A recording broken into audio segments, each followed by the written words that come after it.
Did you know that you are letting comparison steal so much from you? It is trapping you where you are and preventing you from using your gifts and superpowers. Now, you are the only person, as a parent, as an entrepreneur, as someone working away in their 9-to-5 job, you're the only person that has your combination of gifts, superpowers, and experiences, the good, the bad, the failures, the wins, the whatever. Like, you're the only person that has that combination in the world, which means you are the only person who can make the unique impact that you can make right now.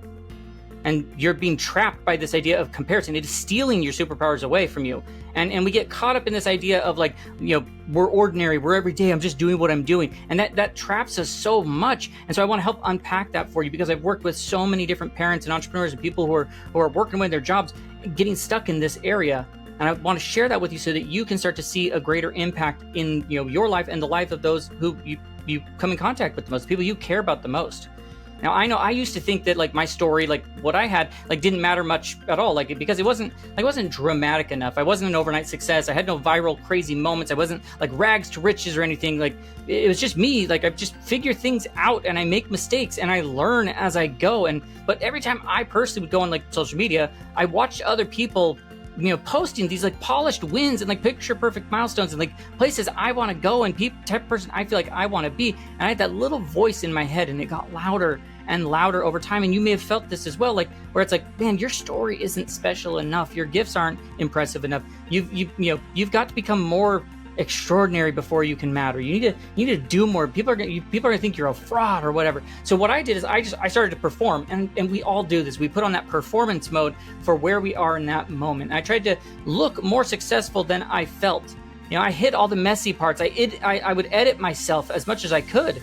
I would make myself what I thought people wanted to see, and for a while it worked, at least on the surface. But underneath, I was running on empty, and what I didn't realize, and I'm hoping that you can take away from this, is that comparison, like it wasn't just stealing my confidence, it was blinding me to the very gifts and superpowers that I already had. And every time I would be brushing off these abilities, like my ability to bring, clarity into some chaos, it was so easy to me. I would downplay it every single time.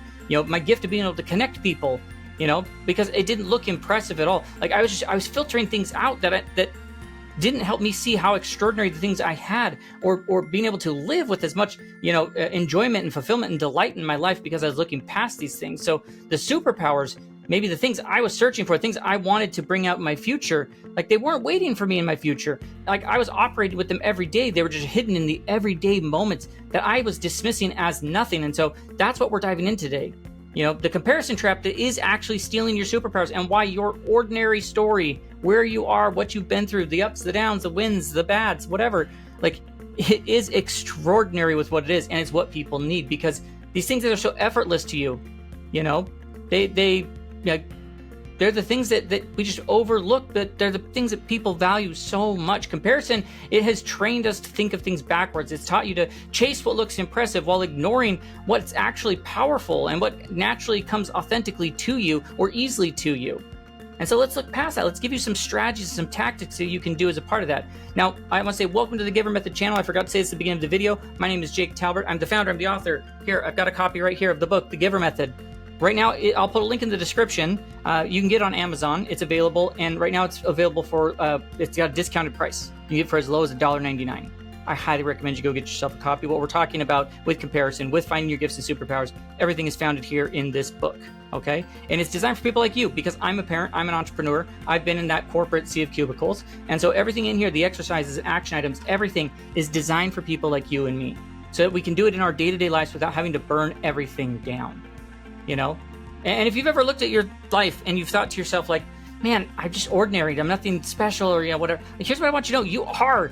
Like, I've been there, I get it, I see it, but you are special, because you are the only person with that combination of gifts and superpowers. Like I said, I compared for years my behind the scenes to everyone else's greatness and everything, but it took a long time before I realized that huge thing, like people who need help from me, people who need help from you, they aren't looking for someone who's already made it. They're looking for someone who understands what it's like to still be in the middle of that messiness, who's maybe just a few steps ahead, that you can be an expert to them. That gives it gives people permission to believe that change is possible to them, not because they're trying to chase like, oh my gosh, that person was rags to riches, or I see their perfect things. Like, no, I can see that Jake is doing this a few steps ahead of me.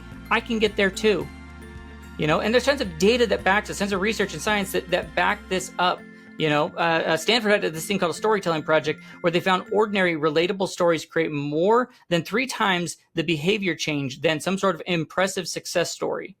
Because people don't connect with perfection, they connect with what's real. So let's talk through that. I want to unpack these areas that are going to help you to stop comparing and start recognizing the ordinary powers that you have in these ordinary gifts and story that you have. We'll talk about how to spot the superpowers, how to break past comparison. But here's the best part, with all of it. This isn't about lowering your standards or just being okay with who you are, but reclaiming your actual confidence by building it through the evidence, not through some sort of a performance. It's about realizing that what you see as ordinary might be the exact thing that other people's need. And you need to believe in your own potential to get out there and get it in front of them.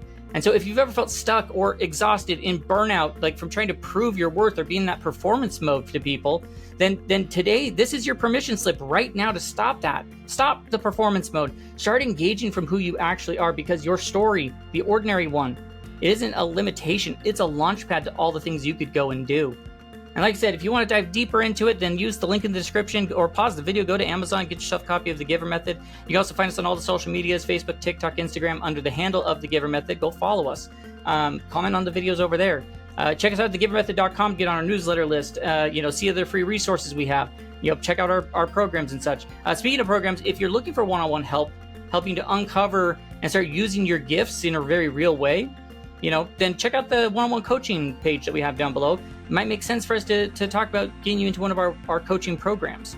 And then if you have a team, a podcast, an event, you host some sort of a thing, a stage where this message could resonate with your people, let's talk about how I could bring it to them in a very real way. And as always, let's make sure that we do the YouTube-y things. Like the video, hit subscribe, ring that bell for notifications so that way we stay in front of you. And then comment what lands for you along the way, what's resonating for you as we go through. With that, let's dive deeper into these. Like I said, I've got these 4 areas, and we've already teed up a lot of it, but I want to really dive deep into what they are. So this is going to be a little bit deeper of a dive into those things. So the first one, we got to spot our superpowers in everyday moments. So how do we find the principle, I kind of call it, find the gold in your ordinary? Because that's something that keeps people stuck in comparison is they're waiting for the big, impressive moment that reveals this is what I've got. Here's what I can do. These are my gifts. And that they finally, that they've arrived, that they're a success story, the life-changing achievement that feels worthy of recognition. But the truth is that so many people miss, I know I'm guilty of it, is your real superpowers are already showing up every day in the ordinary moments that you've just trained to dismiss as nothing special. You help a coworker think through a problem on a coffee break. You know exactly what to say when your teenager's melting down. You bring calm into the chaos when everyone's just spinning out. Whatever, those moments might feel so small to you. But for other people on the other side, they're massive. That calm you bring, it's not just your personality, it's a superpower. You've got this regulated presence, the instinct for asking the right questions. That's the clarity creation, the ability to make people feel genuinely heard, emotional intelligence at work, and you're using it to change lives. So that's why we don't see it, is because it's so natural to us. Our brain moves into autopilot, especially if you've been feeling stressed, burnt out, anxiety, overwhelmed. If you've been in some sort of a survival mode, your brain literally stops looking for it. It will stop noticing the things that are great because they feel effortless, because it's so focused on what it thinks they're protecting you from, or that there's threats out there. And behind the scenes, it's going to show you it's going to play up other people's highlight reels and play up your failures and struggles, and you'll start to feel that there's this massive difference between the two. And it's no, that's not the case. Their perfect version you're seeing, there's a whole bunch of things that led to that. So let's get past this step and let's start to notice our gifts and superpowers in the everyday moments, the ordinary moments that you're already going through. How do we make them extraordinary? So here's what I want you to do this week. Set aside some time, 5 minutes, 10 minutes, maybe 15 minutes if you can. Sunday nights, I think, work best, but set aside the time that works best for you and run through your ordinary gold exercise, where I want you to grab a notebook or open the note app on your phone or whatever and write down 5 to 7 completely unremarkable moments from your week. Not the things that look impressive on paper, just moments that felt natural to you. Something like, I helped a coworker untangle a messy project. I stayed calm when my kids were melting down. I created a system and a process at home that made things feel more organized. I simplified something that confused people during a meeting. I made someone feel comfortable at the school pickup line. I asked one question that shifted the conversation and led towards the outcome people were looking for. whatever those things are for you, write them down. And next to each one, then now we're going to be a detective and ask yourself like, okay, well, what really happened in that moment? What did I actually do? What gift, what superpower was I operating from that made that moment possible? And then what changed because of it? And you're going to start noticing these different patterns. Maybe your calm shows up everywhere, work, home, and friendships. Maybe your gift of simplifying chaos, like it keeps surfacing, or maybe you're the one that brings the clarity to others, like whatever. Once again, that's not a coincidence. Those are like, it's your design and your wiring, your programming, and those repeat themes, like that's the superpowers that we're going to lean into. And this matters. It's so much because like you can't grow if you don't recognize what these things are. Comparison trains your brain to look for the proof that you're not enough. It's looking to protect you. And this exercise retrains your brain to look at the proof that you already have. And after a week, just 1 week, you're going to notice like these 5 to 7 concrete moments, the evidence where your natural strengths made an impact for other people. You do that for a month. Gosh, you've got 20 plus examples staring back at you of like, see, you're not ordinary. You're operating from your gifts every single day. You're not using borrowed confidence, it's earned confidence. And it's one that you have. And comparison loses its grip on you because you're not waiting to feel special. You've got the proof that you already are as a part of that. Now, once you recognize it, we can move into the second area, okay? We got to flip jealousy over. We got to use jealousy as like a GPS. Those triggers into teachers, useful. You make jealousy useful instead of destructive as a part of that. Because we live in a world where like don't compare yourself, whatever. Like it's cute advice, but people are like, it's honestly, it's very unrealistic. You're going to see other people's wins, launches, vacations, promotions, family photos from their vacations. There's hundreds of them being posted all the time. Like it's going to happen. And instead of letting stuff eat you alive or pretending like you don't care, like we're going to start using it.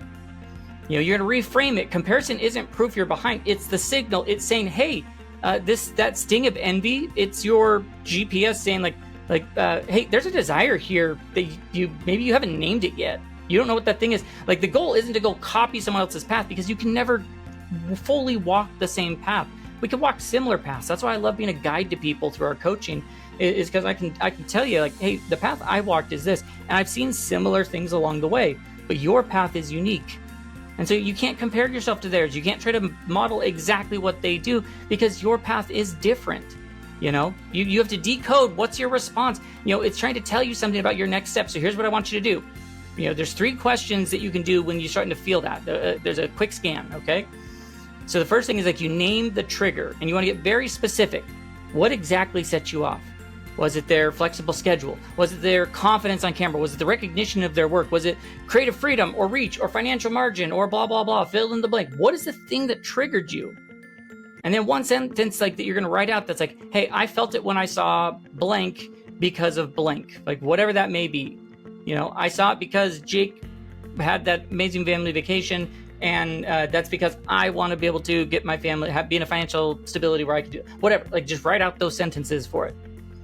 And then name the craving behind it.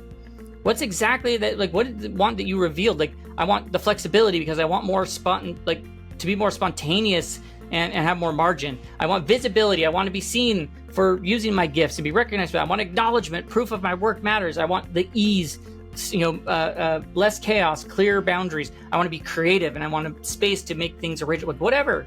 Again, one sentence. This shows I'm craving blank, whatever that is. And then the third thing is take your aligned action. Now you have to honor the desire, in a way that fits your life and your gifts. It's not the copycat. So flexibility, like, gosh, then plan one unplanned mini adventure. Like, okay, well, we're just going to go do this. I don't know what we're doing while we're there, but we'll figure it out. Visibility, like post a short insight that uses your gifts to simplify or clarity or encouragement or whatever. If you want acknowledgement, like start an evidence log. Who you helped, how you helped them, what changed. If you're looking for ease, protect the tech-free evenings. Make that a non-negotiable. Set up some boundaries, creativity. Block out some time in the week. Work on one original idea. Hey, I'm not worried about the outcome or being perfect. I just want to make something. And write the commitment. Hey, this week I'm going to blank. Now, like your ongoing practice, like comparison as a teaching log. Like you use these things to continue going. Of like, great. What was the trigger? Who or what? The specific thing that poked you? What does that reveal about you? And what's the one aligned action you're going to take? If you start doing that, anytime you start feeling that, and let's say you come back to it after a week, 2 weeks, a month, let's say 30 days, like you can start to think to yourself like, well, gosh, which accounts always trigger inadequacy? Well, maybe you need to go mute those accounts. No drama, we're doing list hygiene. What cravings do you repeat? Freedom, visibility, creative expression, whatever. Once again, that's direction. It's not shame. It's what you're looking for. And then what percent of triggers did you convert into action? So the aim is, how do we flip that ratio over time? How do I start taking more action, even if it's the smallest one-step action of that thing? Which ones did I actually take action on, and get that ratio to continue to improve? Because this is where reality meets it. Like, comparison isn't going to go away.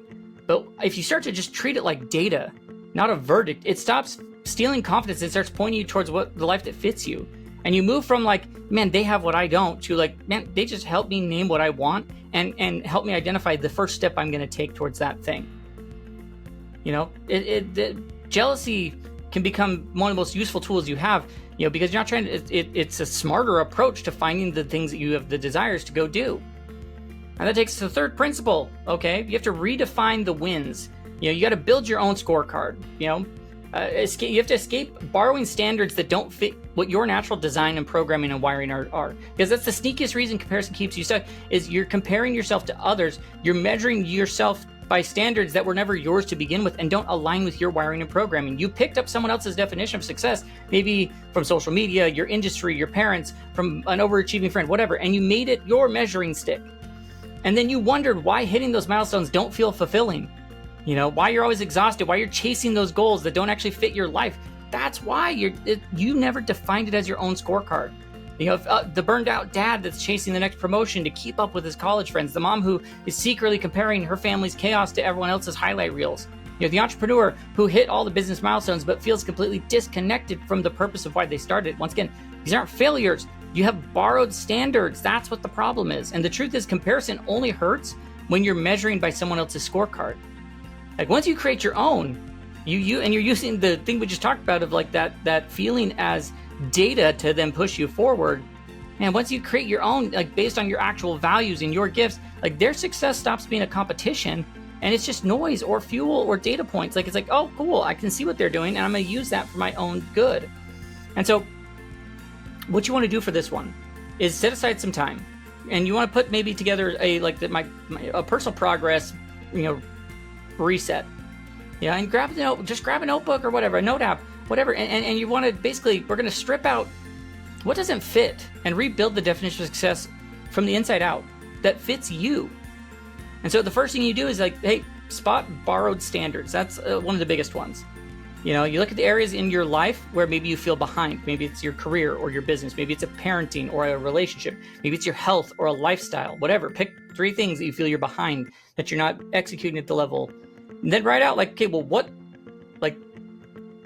standard you've been chasing, and try to define where it came from. Example would be like, man, I should be a VP by now. But everyone else I went to college is in these senior leadership positions, or my kids should be involved with like 5 activities, because a lot of those families online, I see them doing all these things. My business, like I should have 6 figures by year 3, but and be an influencer, because like, man, that's what I see other people do. Once again, the point isn't to judge whatever it is, just to be honest. Like, if there's no honesty, you can't move forward. Honesty, like, it births progress. And so once you're honest, then you can go to step 2, which is like, okay, well, I'm going to ask the reality check questions for each one of those things, those triggers, those things that are coming up, and be like, man, did I ever consciously choose this as a goal, or did I absorb it in some way? Like, did I sit down and actually line them, like, this is what I want and why I want it? Did I smart goal this thing out, or did I just like inherit it? Does it actually feel fulfilling to me, or just impressive to others? That's a big one. And then what am I sacrificing to chase it, and is that worth it? And you'll probably find that a few things that you've been maybe grinding towards, they don't even matter to you anymore. They just look like they should. They're things that you've just inherited and adopted over time. And then you build. Step 3 is to build real benchmarks. Now let's reframe each area with the question of like, well, if no one ever knew about my progress, no titles, no posts, no applause, what would success look like to me? And that question, it strips away everything that doesn't belong. For example, like maybe it's like for your career, it's like, it's not about a certain salary. It's just about doing the work that uses my natural strengths and gives me energy and still lets me be present with my family. As a parent, it might be like something like, maybe it's not about your kids being the most accomplished. but them feeling safe and seen and honest with you and having real communication and real relationships with you. As a business, it might not be hitting all the specifics in some growth chart. It's about serving people who genuinely need your gift and doing it in a way that feels sustainable to you. Like, okay, those are real benchmarks.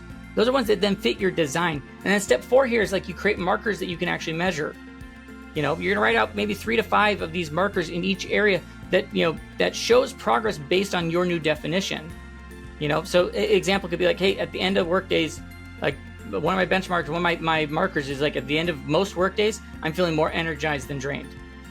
I'm using my natural strengths at least 60% of the time. My kids start conversations with me about what things that matter to them. Clients tell me about my work genuinely help, like those sort of things. Like if you see the pattern there, like none of these depend on a comparison. Like they're about alignment. They're about the things that you can control. And then monthly, just review them. Which of the markers am I hitting?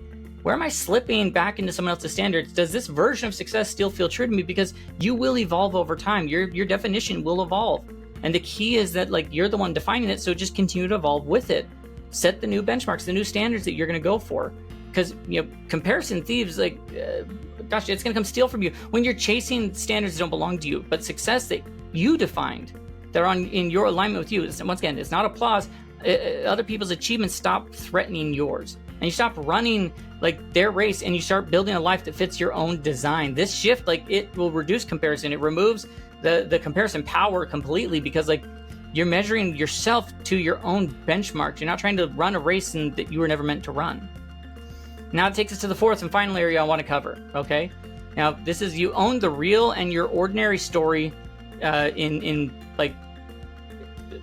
a really positive way. You know that your story, the ordinary story you have, it's the green light for somebody else. Sharing that real journey instead of some sort of curated, highlight reel style. Because the truth is, like, you don't need a movie montage of your life for your story to matter.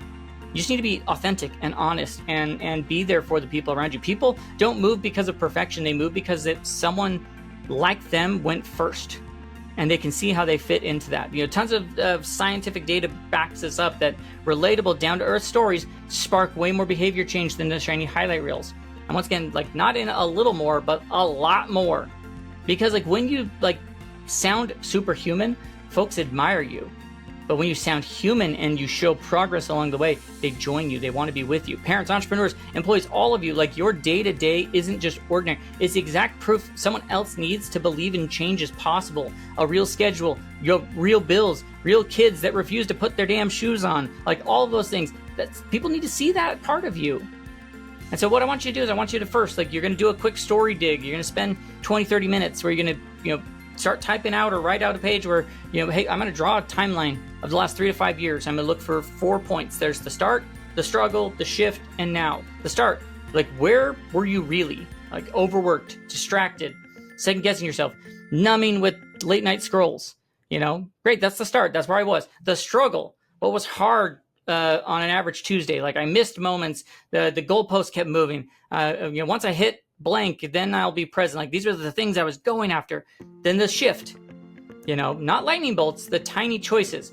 15 minutes being fully present with my kids, asking for help, turning my phone off after dinner, doing this one little thing, what was the shift? And then honest current state. Like, hey, guess what? I'm still busy, but I'm aligned more often. I'm still learning, but I'm connected again. I'm on the right path. Start, struggle, shift, now. And then you write that out as a paragraph for yourself. You start to actually define that for yourself, and you say, like, okay, what I learned is actually useful to someone else, and keep it practical. Like, we're not trying to do craziness or poetic. Like, and then you start to find these permission points.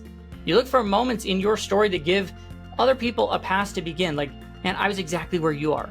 I tried things that didn't work, and small, consistent choices moved like more than the big overhauls I tried. And guess what? I'm still figuring it out. Hey, here's one little tweak that actually helped me, and I'm still working on it. Like, once again, those sort of lines, they lower the bar from being perfect to, like, just take a step, any step. And then you share one honest slice, like low stakes of like a week. And you pick a setting that fits your lane. A parent, maybe it's a chat in the pickup line, or a short post about what's working at home. Maybe as an entrepreneur, it's behind the scenes note about the messy lessons or how to serve people differently. As an employee in a meeting, you share the lesson from like a near miss, not just the shiny like result that came from it. And you want to make this land for people, where you be specific about the pain. Like, man, I was numbing with endless scrolling at nights. You name the failure. Man, I tried every guru routine, and they would last for a few days and I felt worse. Show that shift. I protected like 10 quiet morning minutes for myself, and that changed the tone of my day. And then you be real. And now, man, I'm still practicing it. I'm still imperfect, but I'm more present than I was last year. And then offer a takeaway. Like, man, if you're feeling behind, if you're drowning, start with just 10 minutes that you can control. You see how that lays out? Because your real story, it doesn't have to be polished. In fact, the unpolished version gives permission to people. It says, hey, you don't have to change or rebrand your entire life to begin. Just start where you are right here, exactly right now. And here's the bonus, like when you share from what's real, you stop performing, you start connecting. Like that's where real influence comes in. That's your favorite kind of impact is going to hit because you actually feel alive. And so as we bring this home, like what we've walked through today, like it all points to the truth that comparison doesn't steal confidence. It blinds you to what you already have that's amazing about you. It tricks you into chasing what looks impressive because of other people's are doing it. And you're not recognizing what you already have that's working. Your natural, authentic, like your effortless strengths that are quietly make people's lives better every single day. We just don't acknowledge it. And the important part to remember is like the gifts that you've been searching for, the things that you've been stretching to get to, like they aren't hiding in some far off version of you. They're operating right now inside of you.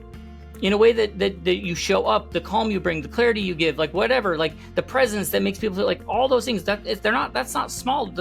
Your gifts and superpowers combined with your experiences is not small in any way. It is magical what it could do to impact people's lives. And so when you stop chasing some extraordinary version and start recognizing that the power in the ordinary that you have, like that how much impact that can make, things shift for you because you start creating more confidence, not because you're someone new, but because you finally see who you've always been underneath the comparison that's been dulling all the light from you. So this week, just pick one thing you could do. Maybe it's that ordinary gold exercise that takes 15 minutes. Maybe catch yourself in that comparison spiral and use mirror instead of measuring stick. Like, what do I want out of this? 30 minutes to rewrite what success looks like to you. Start somewhere, wherever it is. Because if you've been waiting for something, like I want to feel more impressive so I can get the gifts out there, like that's not the right path to go. The truth is you don't need to become more extraordinary to matter. You just need to recognize the ordinary that you already have. Your calm presence in the middle of the chaos, what all these things we've talked about. Like once again, you don't have to be polished. You don't need someone else's permission. You give yourself the permission. You can do it right now. I'll give you permission. Go do it. People are waiting for your combination of gifts, superpowers, and experiences. They're waiting for you to realize that and step out and start making the impact that only you can make. Now, if you want to dive deeper into this, that's where you're going to grab yourself a copy of the Giver Method. The link is in the description. It should be the top link. And like I said, right now it's on sale. You can get it for as little as $1.99. You can go to thegivermethod.com, find out more stuff about us. You can follow us on social media under the Giver Method handle and everything. And if you're ready for one-on-one help, hands-on, uncovering your gifts and building confidence that sticks, check out the coaching, one-on-one coaching link down below. If you have a community, a stage, a podcast, or whatever where your people could benefit from this message, let's talk about how we bring it to them in a very real way. And if this hit home for you, like the video, do the YouTube things, hit subscribe, ring that bell for notifications, and drop a comment what stood out to you because I love hearing your takeaways. Remember, perfection impresses people, but honesty is what's going to connect you to them, is what's going to drive things deeper. In a world obsessed with the extraordinary, your courage to show up as real and to give, to just give and engage and to be you, it's the most powerful superpower of all. The universe rewards people who take their gifts and superpowers and give them to others without expecting anything in return. It always rewards you with opportunities. I promise it will give that to you as well. And so hopefully this has been helpful to you. Hopefully you can share it with somebody else. Maybe you need to share the book with somebody else, whatever that may be. Check out the other videos on the channel. There may be other things that click for you. And at any point, if you have questions, you can reach out to us at thegivermethod.com. So hopefully we'll catch you in one of our upcoming videos. Have a great rest of your day.